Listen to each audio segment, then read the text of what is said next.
For our first panel, we have a roundtable between critical operators in transportation. And as we always do, we've invited our friend, collaborator, and very likely one of the greatest experts in critical infrastructures in Latin America, Mr. José Luis Calderón.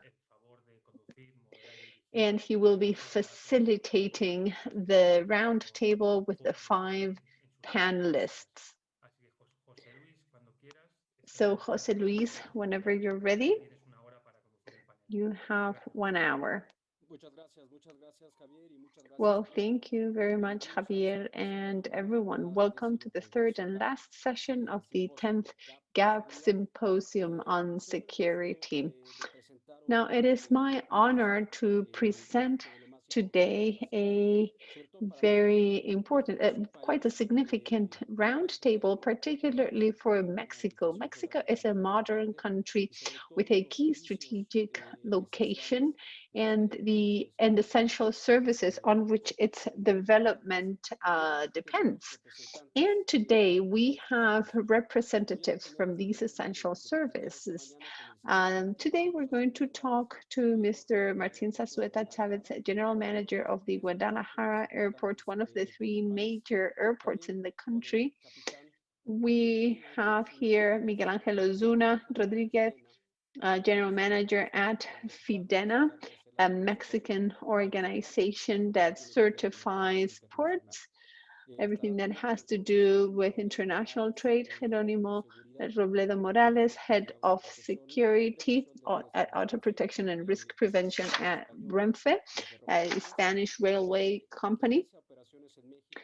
And they are starting operations in Mexico. And we have here with us José Aguilar, Head of Security Customs at DHL Express Mexico, and then Gabriel Sánchez Rosales from the National Intelligence Center, CNI. So if you'll allow me, I'm going to ask you 3 questions. You have 3 minutes to address each of them. Okay, let me start with Martín Zazueta Chávez, the General Manager of the Guadalajara Airport. As I said, this airport is an infrastructure built 55 years ago. It's grown and adapted to the connectivity needs in the region. And there have been some important revamps as the one that took place 12 years ago. Now, these adaptations or this construction work has enabled Guadalajara to be in the top 3 ranking of airports in Mexico.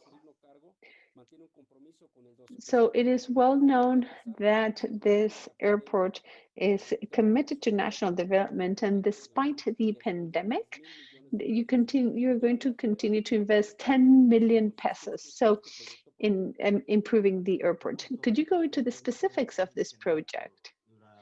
Thank you, José Luis, very much for this opportunity to participate in a roundtable, which I agree is one of the most interesting ones.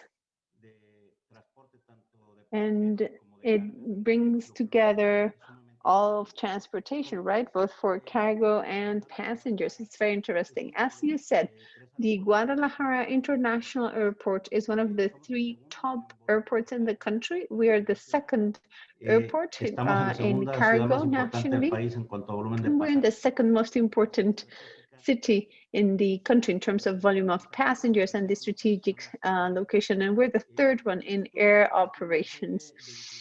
Because of all this, well, there are implications to the infrastructure to be developed. Now, the Guadalajara International Airport has a master development plan from 2020 to 2024. The total investment during these 4-year period will be close to the 10 billion pesos, as you said. And because of the particular conditions of the pandemic, the Guadalajara plan extended for 2 additional years, meaning that we will be closing up by 2026. By then, the investment will be close to the 15 billion pesos with commercial and infrastructure related investments. Now, this large investment will be one of the most important one in aeronautics in the country, and it's 100% private led. We're going to build an airport within the airport, which means we're going to have a second turf at the airport to resolve the saturation in air traffic that we have. There's going to be a new terminal. The surface will be greater than 125,000 square meters. Just so that you get a rough idea, the infrastructure is close to 90,000 square meters. So we're going to more than double our capacity in terms of the buildings, and we're going to grow the platforms, the taxi throwaways, and the parking space. And of course, this has implications on the security, on the customer's experience, and the ease of connecting both for cargo and passengers. This investment is really going to position Guadalajara as a top option for to connect. We're a hub already for the US, and we want to become a great hub for Latin America too. So in summary, these are the big investments that we have lined up. Thank you. We will get to you again later on. Without a doubt, Guadalajara is a meeting point. It's a hub within the country. And as a user, I've always had a great experience in your airport. If you will allow me, we're going to continue with Gabriel, Sánchez, and Rosales. Here we are. Hello, how are you, Gabriel?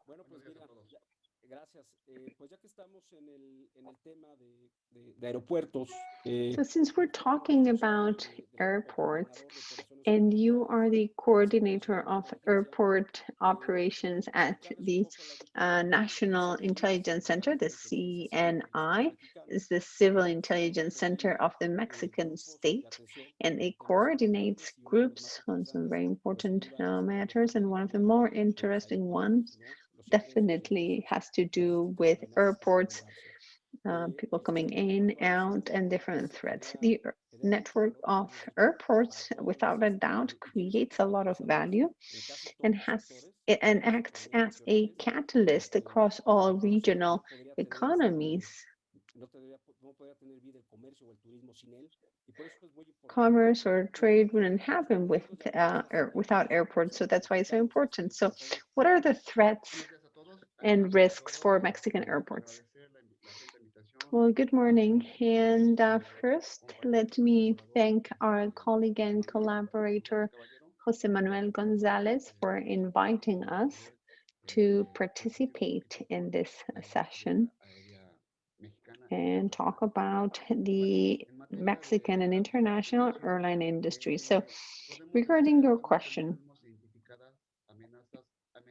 we have not identified risks and threats for the airports yet. We have not identified events against the infrastructure of the network of airports or airlines or that type of strategic facility. However, we have identified events that suddenly appear in some airports when, let's say, there is some sort of chasing or persecution by organized crime groups and which eventually lead to airports, and they try to take refuge in our facilities.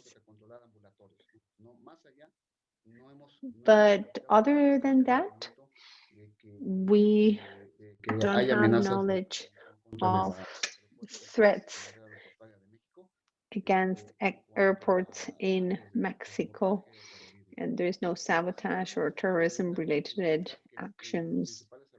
We can identify in any case that the main airports beyond Mexico City, Cancun, Monterrey, or Guadalajara. So these airports, because of their location, have an opportunity for popular urban groups that you can use them as a way to exert pressure and request authorities for a solution.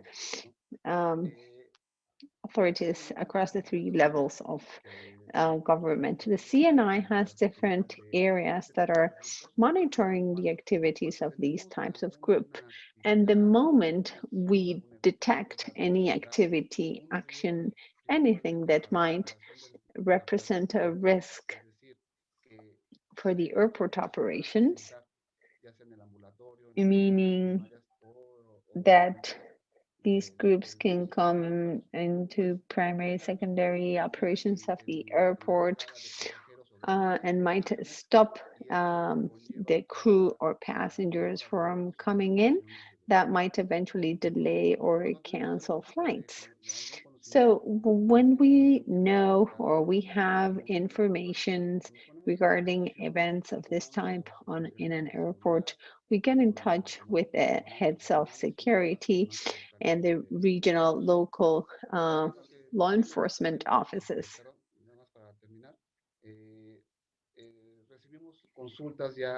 And then we receive personal questions from security personnel regarding those that might have knowledge on any activity, anything that might have impact on the activity of airports. And then we tell them if it can or cannot have impact on airports. Well, thank you very much, Gabriel.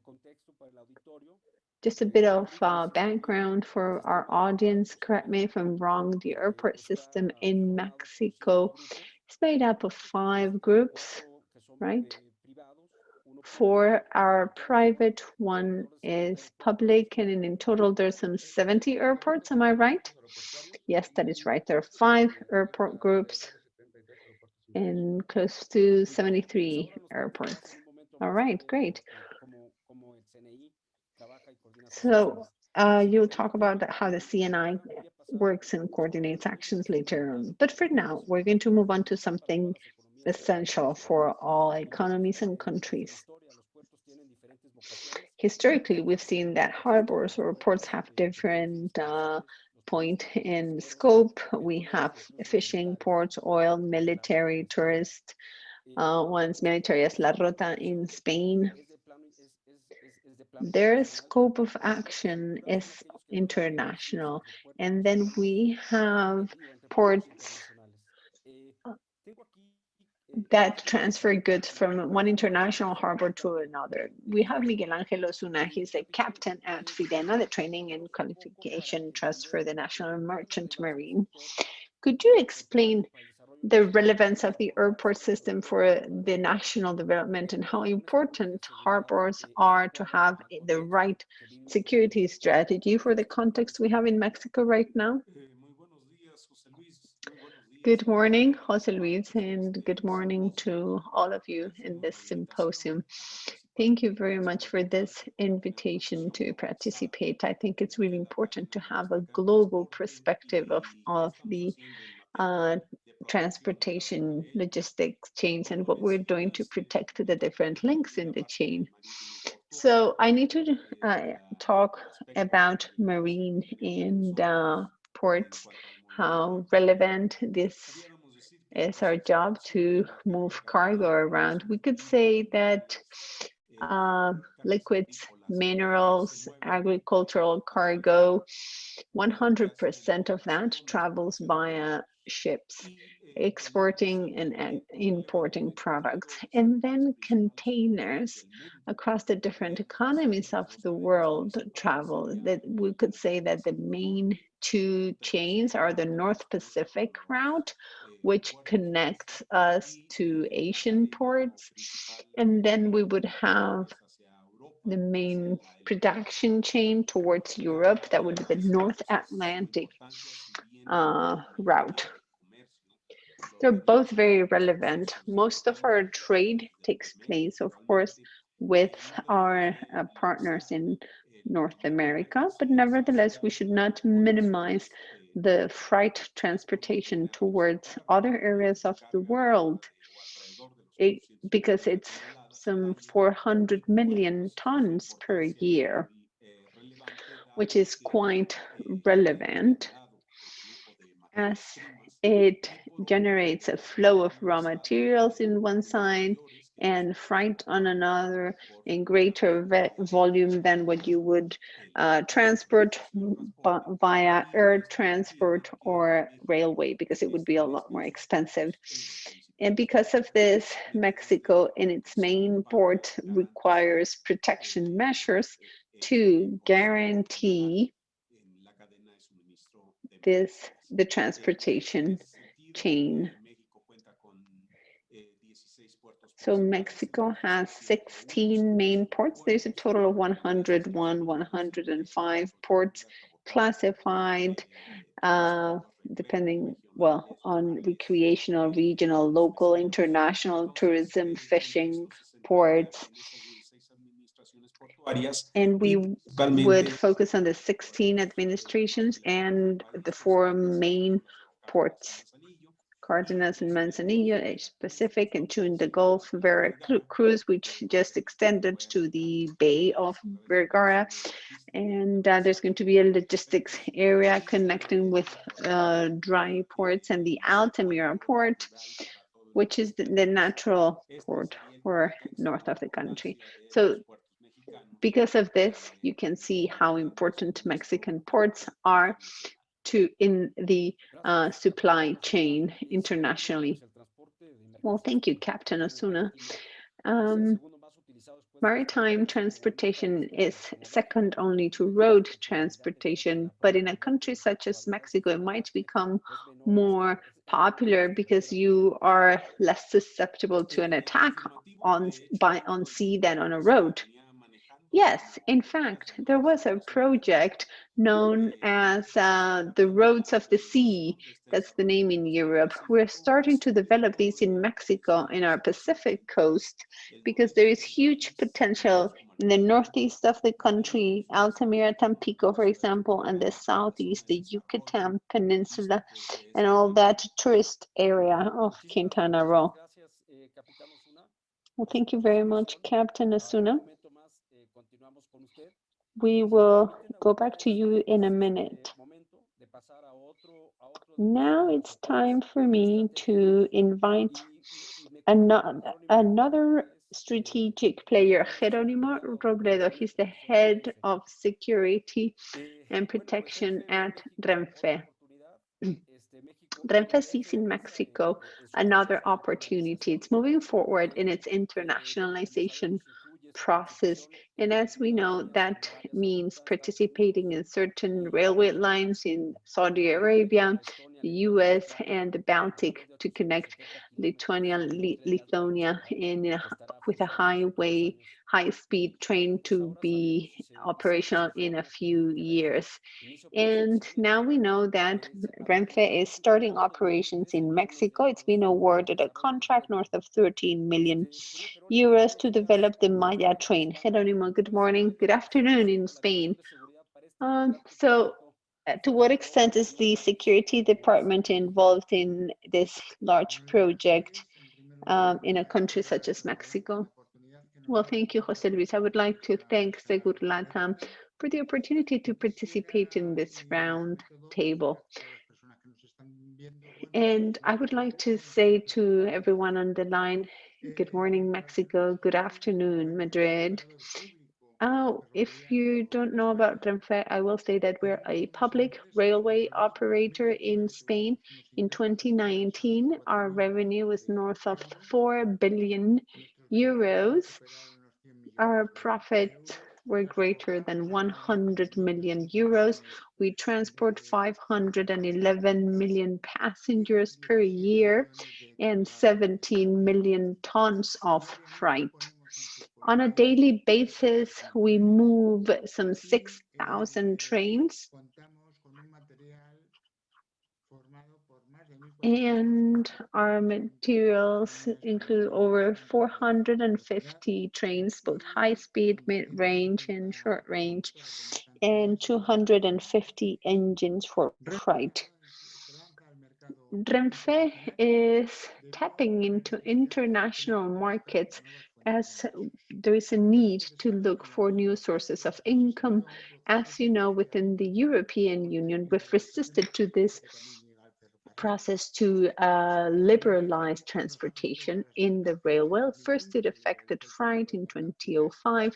Freight transportation in Spain was, well, following European regulation, was liberalized. Then international traffic, then came tourist trains, and this year, in a few months, there will be high-speed operators on our internal lines. And for 20 and in 2018, the short range trains underwent the opportunity of liberalizing again. So we need to look for new revenues, new sources of income. Based on our strategic plan, by 2028, 15% of our revenue must come from international markets. But in order to get there, we need to tap into foreign markets. We need to spread our knowledge and share the way we operate. So we started in 2000 with the high-speed train in between Medina and La Mecca in Saudi Arabia. It's a 453-kilometer long line. There have been some issues. This was a train for the pilgrimage, but as you know, because of the pandemic, everything has been paralyzed, this included. And since 2008, we've been participating as the operators in the future high-speed line between Houston and Dallas. It's 385 kilometers long, and we've signed a pre-agreement to become the main operator through 2043. At the same time, we are working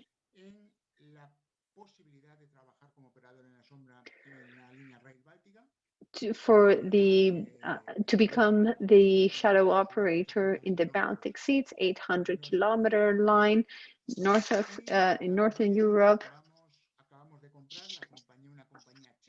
And we just bought a Czech company that will enable us to operate in the Austrian, Czech, German markets, among other. Particularly, we want to be active in the commuter train market.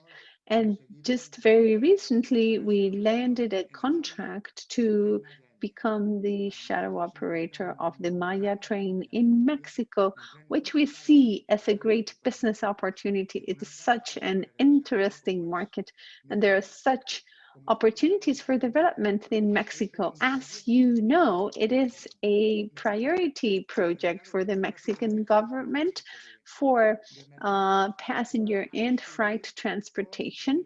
It will travel in 1,500 kilometers in the Yucatan Peninsula. And before I take on more time, I would like to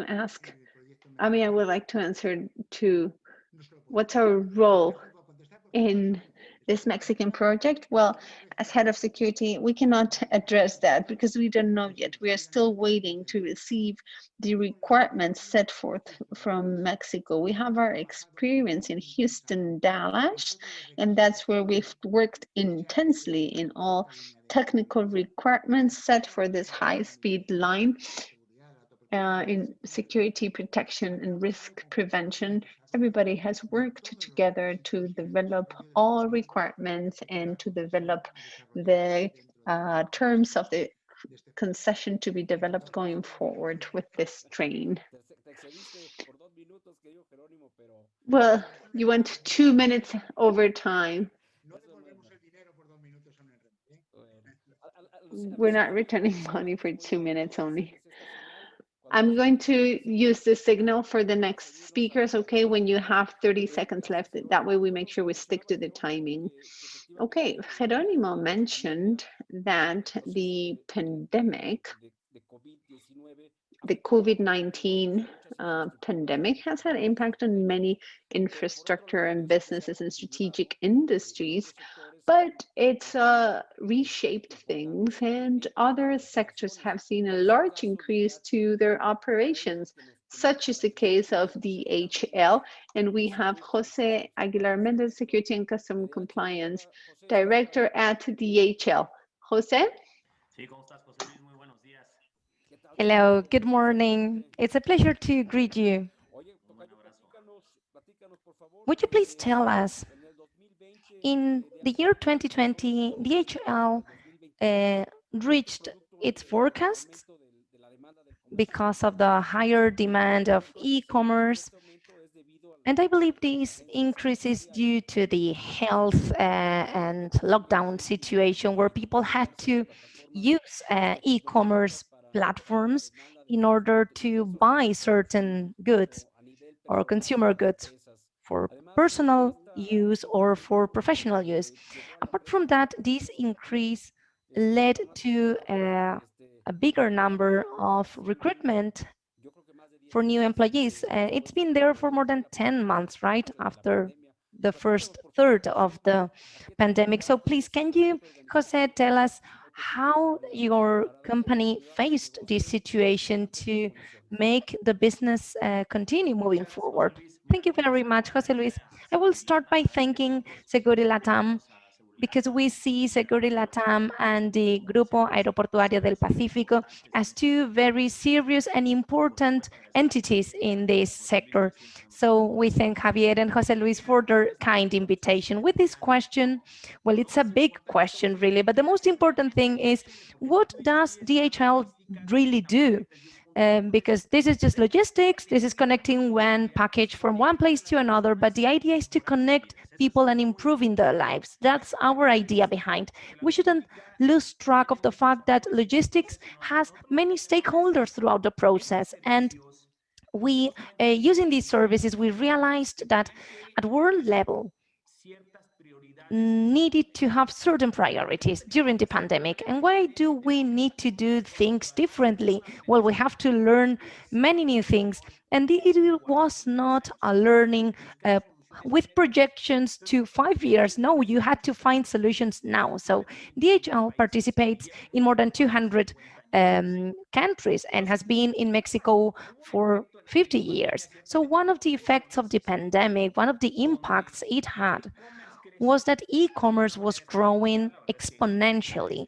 Nobody was really ready for it to grow so quickly because we were hoping to have a gradual increase, but not what really happened.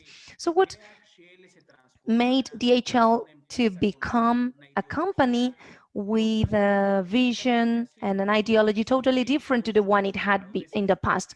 Now we are operators experts in logistics. But what happens when your borders are closed? What happens when you do not have passengers? What happens when there is a mobility restriction, when people cannot even go out to the street? So what happens when the airlines start to cancel their flights? Well, for DHL, we just use the whole infrastructure it already has, working with different providers, such as Grupo Aeroportuario del Pacífico. That is an excellent alliance we've had for many years. And what did we do with Guadalajara DHL? Since September 2020, DHL launched a new flight to Asia, Los Angeles, Guadalajara, and City of Mexico. This was unprecedented because usually we have a hub in Cincinnati in the US, and so from this hub they come down to Mexico. So what did we do? On a very immediate basis, we had to change the way we flew and the way we operated in Mexico, and we had to do it in a coordinated manner with our providers, such as Gap. So we designed strategies so we could get goods from Hong Kong to Los Angeles and to Mexico. So what is the challenge that we face? Well, today we had, or in the past, we had people buying on an orderly way, but today They are all IT experts because any person can buy anything from any place around the world using your smartphone. You don't need to be at your office. You don't need to be at a specific place to buy something. What does that generate? This generates that you have much more demanding customers. They are monitoring their orders on a very thorough way. So what do we do in security? We have to preserve the life and the health of our employees because without them we cannot operate. We had to send 800 people to the back office. These are the people who do the administrative tasks. They went home, they worked remotely. Then we had 300 people who were under vulnerable groups, and we had to comply with the Mexican legislation. So these people were sent home. All the rest, operatively speaking, had to stay because we had to make this change. So what we really did is we took all the recommendations that we received from the authorities and some internal protocols from DHL to safeguard all of our employees who continued working on the operational side of things. So what else did we do? Um, in a couple of days, DHL had to improve logistics. Sorry, Jose, I am interrupting you, but we're running out of time, so we should be sticking to time. I will now come back to Pablo, but I will then come back to you so that you can finish explaining what DHL is doing and about your problem and your project in Las Encinas, if it's okay for you. Sure, no worries. And I will kindly ask you, all our panelists, I will make a signal 30 seconds before you are about to finish for every question, okay? So we'll come back to Martín Parlo Zazueta. He's the general manager of the Guadalajara Airport. And coming into security, you were speaking about the dimension, the size of Guadalajara Airport. And those of us who've been there are really aware that it is a huge place. It's a very big facilities and it's a big airport. So can you please tell us how do you structure the security management for your infrastructure, and what systems do you use to continue with operations and continue providing service to the passengers as well as other users of the airport, such as DHL? Uh, Pablo, you have the floor. Of course, Jose Luis. Yes, you're right. The Guadalajara airport, I always say it's like a small city. We are more than 12,000 people working on a daily basis, plus the passengers and users coming by. So it's a really considerable number of people using our infrastructures. For that, the Guadalajara airport has a security structure of approximately 350 people that are exclusively devoted to security tasks, and most of them are from a private company, private security company, but those who really make the decisions are part of the structure of our airport. Apart from that, there are also federal authorities present in the airport, such as the FIDENA, the National Guard, and we also hired a group of people from federal protection. This was something said by CNI. We have certain threats, and our airport is one example of some interference by people around the airport who claim to government, and they try to hinder or generate obstacles in airport infrastructure. Everything that happens on an airport is comes to the news, is in the headlines because of the great consequences in terms of connectivity with other countries, for example. So in the Guadalajara airport, there are more than 420 people exclusively devoted to preserve public security, working 24 hours a day. And of course, without any doubt, this makes us be at peace, but we are always vigilant to the potential situations that may come up. We are convinced that the introduction of technologies for security are really very helpful. The cameras, in order to control accesses, we have many different cameras monitoring people and the properties and the facilities of the airport to ensure that everything is within control, uh, uh, as is the case of a strategic infrastructure. We will continue including new technologies, applied technologies that will even be touchless or contactless for the access controls, the different gates, etc. And these altogether leads to a high security level that is certified by international organizations. Thank you so much, Pablo. Without a doubt, it is a modern airport, and this is something you can perceive. The security is something you can perceive when you visit it. And Pablo, your remark leads me to ask Gabriel Sanchez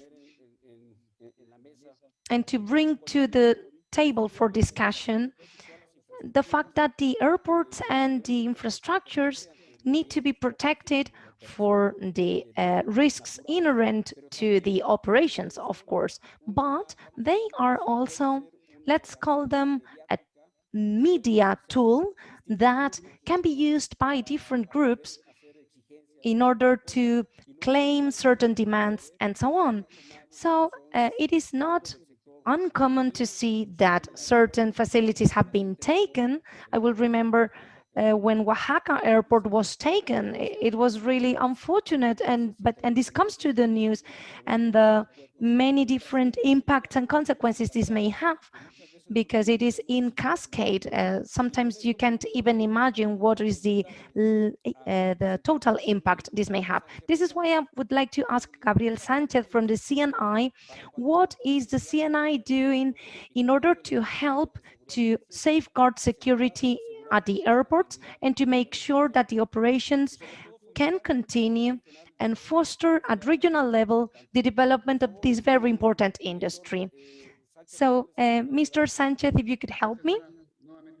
Thank you, and good morning again. Well, in accordance to the sixth item of Article 15 of the National Security Law, it establishes that it is a threat for national security, those threats against civil aviation. So in this context, in November 2015 until June 2018, in coordination with the Federal Agency for Civil Aviation, there was a great joint effort in order to update the airport security program until which was in force until 1999.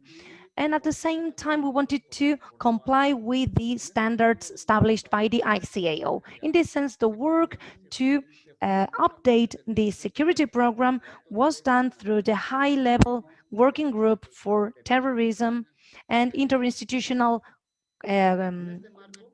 interinstitutional work. And under this framework, the following was done.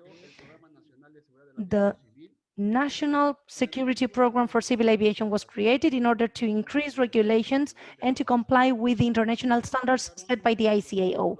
The Articles 4th and 10th were modified, where the responsibilities of the federal facilities are included for the different airports, and there was an update of the procedures in case of acts of unlawful interference. The purpose of this all is to have in all our airport network a standard procedure for all of them, where you may have the kidnapping, ransom of an aircraft, or bomb threats to aircrafts or to the airport facilities.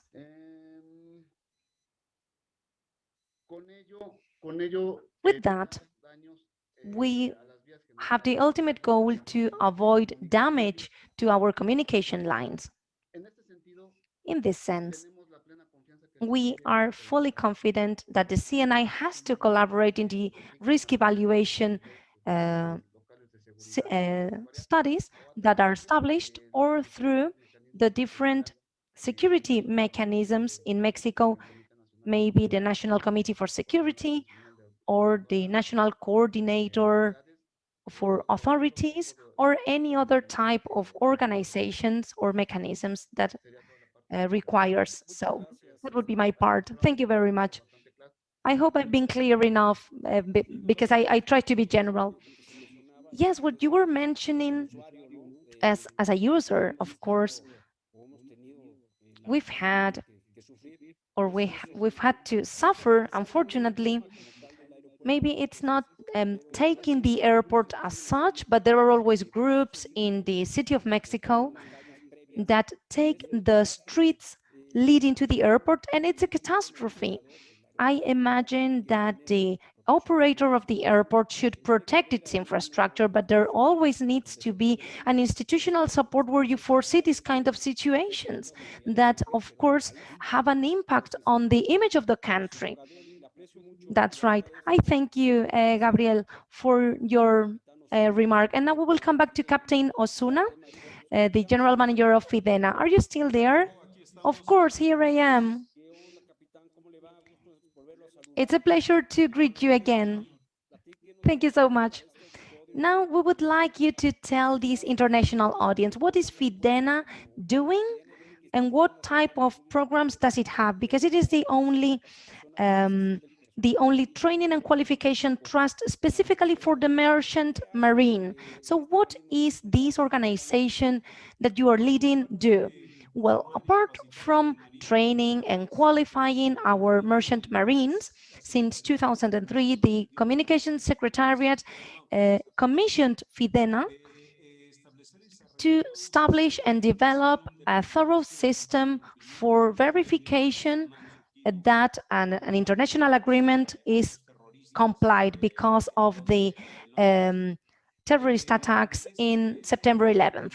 This international covenant or agreement, which is about the protection of port facilities, is a system to manage security. All the ports at international level have established these processes, which start with risk analysis, implementation of technologies, development of manuals, or standardized protection procedures. And this is very important because the protective measures that we have in the ports are linked or correlated with the measures at the different ships or crafts. So the different boats or ships have to work on a coordinated manner in terms of procedures. What do we do in FIDENA?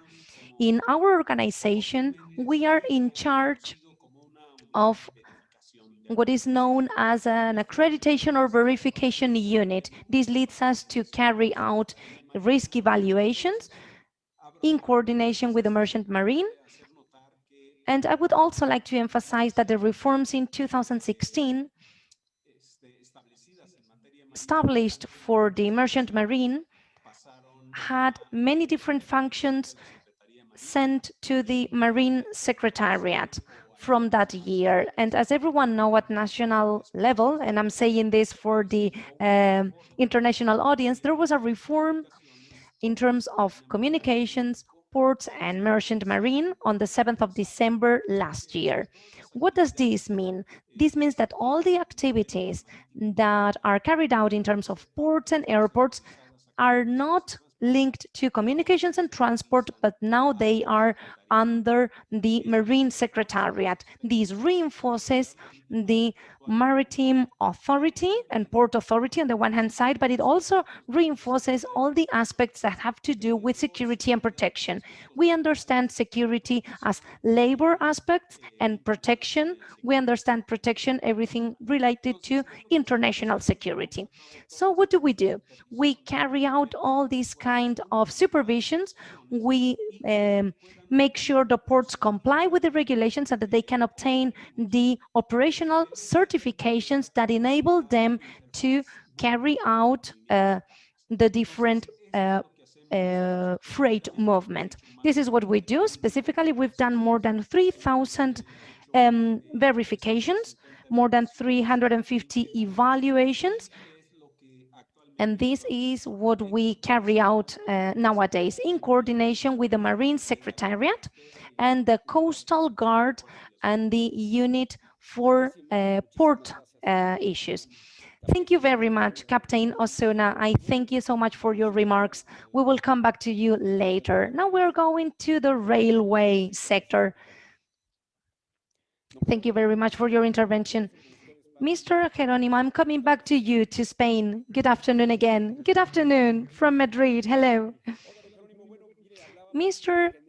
Jerónimo, we were saying that Mexico is a territory with a great diversity of any type, in terms of nature, in terms of cuisine, but also in terms of threats. Human threats as well as natural threats, which may be different to the ones you have in Europe and maybe in the US. How do you or how does your organization prepare to come into our country and in a project that is that has so many different aspects to be taken into account? What are you generally thinking in the security unit that you are in charge of? Well, our experience tells us that in every contract, the answers we had to give are totally different. In Saudi Arabia, for example, there is a consortium integrating several companies, and there is a security area within this consortium, and our activity is almost limited to advising about the construction of this center.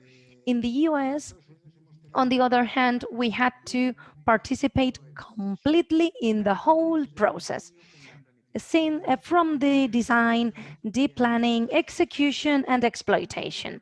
How can you prepare in a security area when you have to face an international project? Well, first, you have to receive all the information about the project.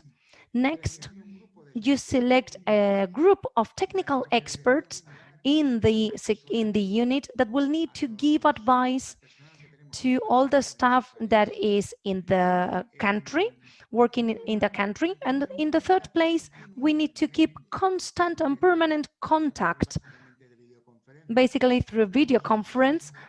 And we are used to having video conferences in the afternoon because of the time difference in Spain. And of course, by visiting the place, because you need to know the problems firsthand.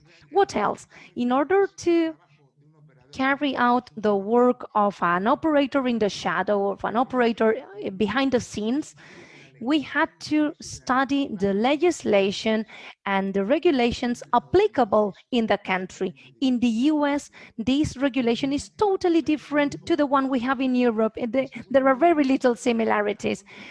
Secondly, we have to provide technical support to the colleagues who were in the US. We also participated in the risk analysis that was conducted for the process. We also visited the facilities, the current facilities and the future facilities, because in the US, the railway has not been started to be built, but we visit the place in any case. We also exported our productive processes and our security processes in order to adapt them to the needs that the specific needs they have in the United States. Let's imagine that not in Spain, but in the US, they use detector portals when we come in. Can you imagine we established that in the US, in Houston, where a big part of the population is carrying a weapon? That would be impossible. We have insisted in different bits. We have designed management tools, but always starting with the knowledge, the deep knowledge of the needs of the country. What we apply in Spain can mean nothing if you have to apply that in other country. Thank you so much, Mr. Jerónimo. We will continue with our discussion. I really appreciate your remark. And of course, an international operator needs to face very different scenarios and all the countries have their own legislation, their own tools that hinder or facilitate operations. You always need to have an open mind. That's my conclusion. Thank you for the piece of advice. Jose Aguilar, are you still there with us? Yes, here I am. Thank you, Jose. So you were telling us what you did for the security during the pandemic, but we also know that during the pandemic you are now creating a project to distribute drugs, medicines, to prevent the COVID. What are the challenges for from the security perspective? Well, this is a very specialized sector. So what we did is qualifying and training our people, learning a lot from the pharmaceutical companies, all the pharma companies that do mass production of these kind of products that help to improve health. So what we created is logistics specialists or experts, but under a very specific subsector, which is the pharma sector. What I wanted to share with you is what do we have to do when you face a change in the sector, in the industry? Of course, we are not going to stop managing all the products that we do, but we are now waking up with a new way of living, with a pandemic, and with a new way of doing logistics. So we have to learn how to do it, how to package everything. And in DHL, apart from providing logistics services, it also provides logistics services, but with medical devices, and it transports all types of materials, such as biological materials, insulin, vaccines for the flu. You know this very well. In more than 120 countries, we are supporting the companies to transport the vaccines for COVID. So we continue to work on that, and we are learning together, but we are learning on a very complex way, but at the same time in an easy way, because we are just adapting our way of doing things. We are trying to evolve very quickly. We've had very hard working weeks to really learn what were the logistic needs in Mexico, what were the places we had to deliver the vaccines, what were the transit time frames, how a package in Europe, well, we are very quick in DHL Express, but we had to improve that delivery time, and we had to join all the ideas for the processes to be really agile. I can tell you that today, any type of product that we are managing in terms of vaccines for COVID, from the moment the airplane is landing and reaches its destination is no more than 45 minutes. So this is really important. Something that we've done is working on a coordinated manner with the authorities, complying with the different regulations, and raising our hand saying, okay, here we are, and trying to find opportunities for improvement. And there's also very important, it's also very important to think about the change in the mindset, the change in our culture, because when we take care of ourselves and when we take care of our security, we can continue providing our services. All right, thank you so much, Jose. I really appreciate. I would like to tell all the panelists we are coming into the last question. I hope you don't mind.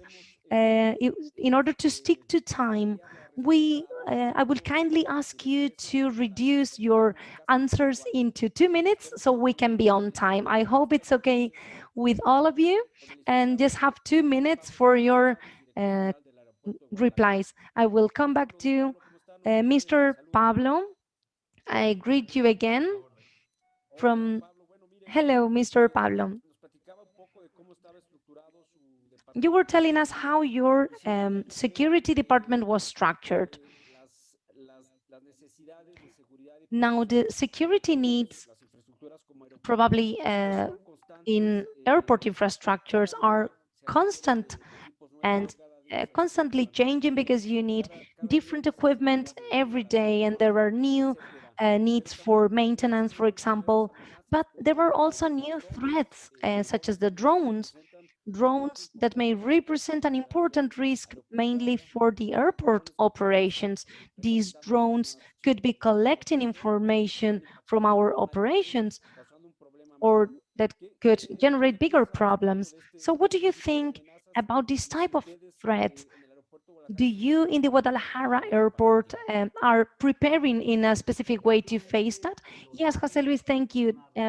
Drones is a relatively new technology which is very successful among the professional staff in terms of security, construction, agriculture, and there it has had an impact on the young people because they like to use this technology. And this, of course, entails a risk because they are flying them near the airport facilities. Therefore, manufacturers have added technology to limit operations via software around the limits or borders around airports. So they're not allowed to fly around airports. It's also true that some of these users hack those technologies and fly around airports, thereby risking air operations and might eventually impact an aircraft. So there are restrictions, there are rules in Mexico included to use an unmanned fly vehicles, but more effective physical measures are required. There's technology out there in the market, radars, inhibitors for this type of equipment. But in Mexico, we're just starting to add them. We don't have a truly effective infrastructure to stop or preclude these aircraft from unmanned drones to fly. Not just in Mexico, in ASILAC, there is a group of experts working on drones in particular. So it's a matter that's under discussion. Technology is always opens the door to opportunities, but risks and threats, not only for the airlines, but for many industries. We share a lot with roads and railways and maritime transportation, similar threats, I would say.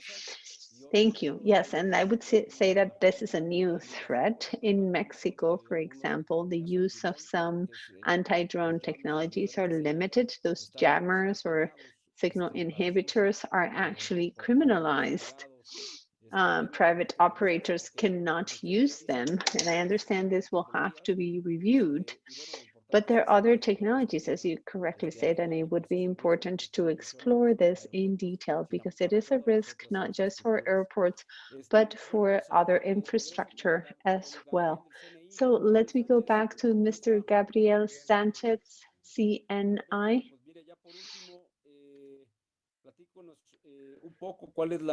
So let's talk a little bit about the security perspective for airports in Mexico. Given the context, we cannot forget that there is impunity rampant in the country and international geopolitics are changing. So what is the outlook?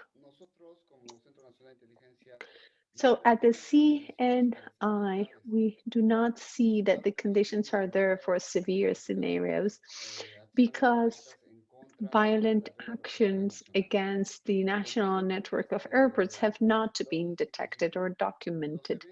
As stipulated from the beginning, the events that have taken place have been sudden and they have nothing to do with the civil aviation security.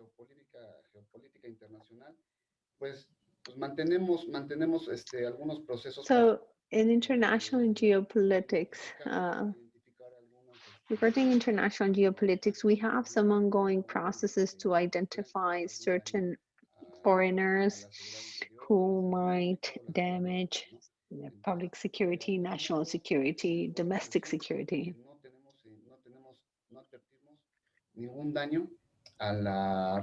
But like I said, there has been no harm made to the national network of airports. Okay, thank you very much, Mr. Sanchez. Let me go back now to Captain Ozuna. Are you there? Captain Ozuna? Parece que ya no tengo aquí al capitán Ozuna, pero bueno, mandó un mensaje. He might be offline. Yes, please, José Luis, go ahead. I'm back. Bueno, mire, muy rápido, capitán, si quiere contestarnos nada más. ¿Qué percibe usted como riesgos de amenaza? So very quickly, what are the risks and threats that you foresee for Mexican ports and harbors, and what are your requirements to have a framework of security and protection in this infrastructure? Well, I would say that there are two parts. Martín Zazueta mentioned earlier what's the general context. We basically all have the same problems, and I believe there's going to be something quite important, which is going to be coordination across transportation. It's going to be very important to coordinate to make the flow easier. So regardless of internal or external actions that might come to be to protect the harbor there or the port, there are two elements. First, what has to do with the international context and with international security. So Mexican ports, through the code to protect ships and ports, but we're ready to fight terrorism, the theft of goods, and other threats. But there is an impact. There is a social claim regarding the policies that we might establish locally, nationally, or statewide. And there are some situations for example, what happened in Lázaro Cárdenas, where the railway doesn't directly affect the operations of the port, but it saturates one because there are some roads that are closed down. So this type of coordination between local, federal, and municipal authorities can help us make the service more effective. One of the problems that we are facing at the ports, it's the illicit move of precursors, blocking the IT systems, and etc. So there's a lot to do to improve protection, but we must be sure that the coordination across different means of transportation in terms of protection and gives the users of ports and any other form of transportation the safe transfer of those goods or freight. Thank you very much, Captain Ozuna. Last question for José Aguilar Méndez at DHL. Here we are. So, being a user of the logistics infrastructure in Mexico, the captain mentioned that there are close to 120 ports in Mexico, more than 370,000 kilometers and 27,000 kilometers of railway and more than 70 airports. This whole platform are resources that help move freight around. As an operator and user of these resources, what's your opinion of the Mexican infrastructure in terms of efficiency and security? I believe Mexico's got all the infrastructure. You forgot to mention the 49 customs, the north 19 in the north, 2 in the south, 17 in ports, and in mainland 11. But as countries and users, what we really need to continue to do is realizing that we need to strengthen the operations of the infrastructure. This is to be done not just by the government and public institutions, but companies need to act here. We need to take care of the operational infrastructure. We need to care and install technology that goes alongside resources that are well prepared. You need well-trained staff, people uh, who are well trained, and you can make the more repetitive jobs automatic. We don't want machines to replace people. We want people to be effective and productive, and we want people to participate um, from this perspective. Now, with this pandemic, we've learned a lot. Let me give you one example. We requested from the airport, from GAP, the possibility of having some space there to deal with special freight. So e-commerce is going to grow. It's grown in the past and will continue to grow more. Mexico, well, we need to continue innovating. And the third thing is that we must have cold chambers and things and temperature control. And this was key in Mexico for vaccines, and this will continue to happen. COVID is going to stay, it's not going to disappear. There's a vaccine that is going to be helpful, but to manage the disease, but we need specific facilities to be efficient, and we need workflows for that. So we need to take care of our capabilities and operational infrastructure. That's what we need to work on with our authorities, airports, ports, and everybody working within. Thank you. Well, thank you very much to each and every one of you. Javier, Anna, thank you very much for inviting us. With this, we're going to close the panel for critical operators, and I believe we all agree that these sectors are absolutely key for a country, for society to maintain life and the normal.